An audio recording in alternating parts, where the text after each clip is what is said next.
G'day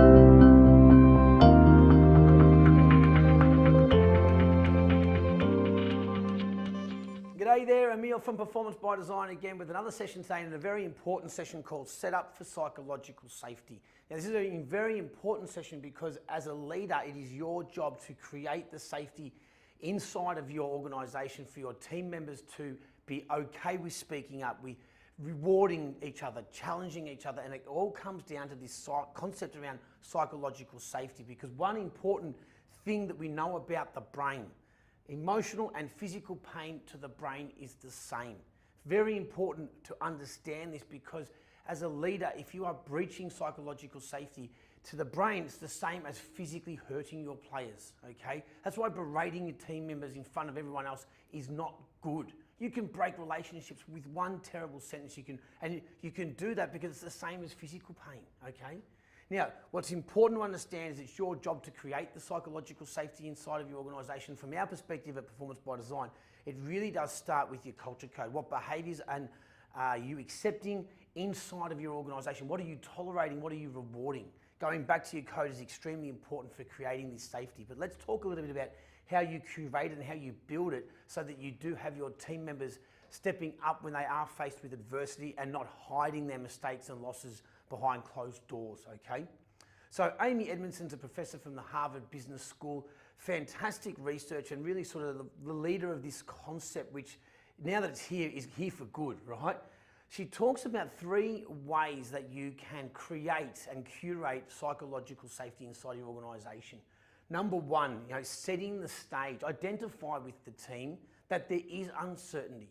It might be leading into a tough conversation that you're uncertain about the actual conversation, you're uncertain about what the market's doing. But hiding behind the fact that there's an unsafe environment is not good. Get everyone involved and identify that, yeah, we are in this together. Remember, we are social beings. We are smarter and stronger together, okay? Secondly, the other great thing that's really important, I promote this to every leader I work with, great leaders ask great questions. In her research, there's 2 in particular that I thought quite interesting I wanted to share with you. When you're sort of in a sort of brainstorm session or working through adversity and a challenge, whatever it might be, 2 really good questions as a leader to ask your team as you're working your way through it. Does anyone have a different perspective here? Okay? And what might we be missing, especially at the end of the conversation? 2 great questions you can take away to start engaging. And again, we always talk about influence and empower. Empower your team to speak up. That's what great leaders do. And it's your responsibility. Remember that. It's your responsibility.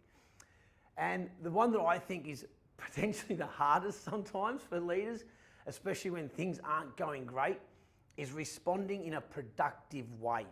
And that looks like getting bad news, okay, or a team member giving you feedback that was courageous, you don't like it, and saying thank you.